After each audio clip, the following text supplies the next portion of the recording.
పశ్చిమ ఆఫ్రికా దేశం గాంబియాలో కాఫ్ సిరప్లు తాగి 66 మంది చిన్నారులు మృత్యువాత పడడం కలకలం రేపుతోంది.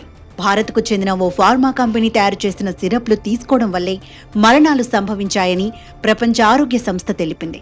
భారతదేశానికి చెందిన మేడ్ ఇన్ ఫార్మాస్యూటికల్స్ తయారు చేసిన దగ్గు, జలుబు సిరప్లను వాడడం వల్లే చిన్నారుల కిడ్నీలు దెబ్బతిని మరణించి ఉంటారని భావిస్తున్నట్లు WHO చీఫ్ టెడ్రస్ తెలిపారు.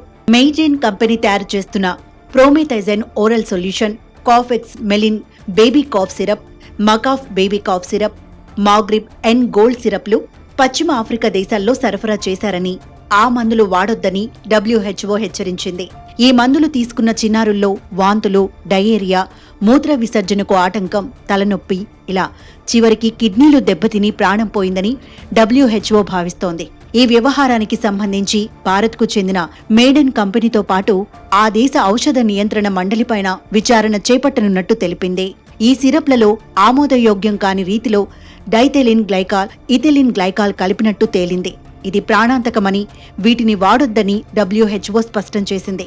గత నెలలో గాంబియా ఆరోగ్య మంత్రిత్వ శాఖ పారాసిటమాల్ సిరప్లను నిషేధించింది. అయితే ఈ కలుషిత మందులు కేవలం గాంబియాకు మాత్రమే కాకుండా పశ్చిమ ఆఫ్రికాలోని ఇతర దేశాల్లోనూ సరఫరా చేసినట్టు WHO అనుమానిస్తోంది. అదే సమయంలో ఈ కంపెనీ భారత్లోనూ కలుషితమైన మందులను ఉత్పత్తి చేసినట్టు అనుమానాలు వ్యక్తమవుతున్నాయి. దీంతో ఈ కంపెనీ ఉత్పత్తి చేసిన 4 కాఫ్ సిరప్లపై దర్యాప్తు చేస్తున్నట్టు కేంద్ర ఆరోగ్య, కుటుంబ సంక్షేమ శాఖ వర్గాలు తెలిపాయి.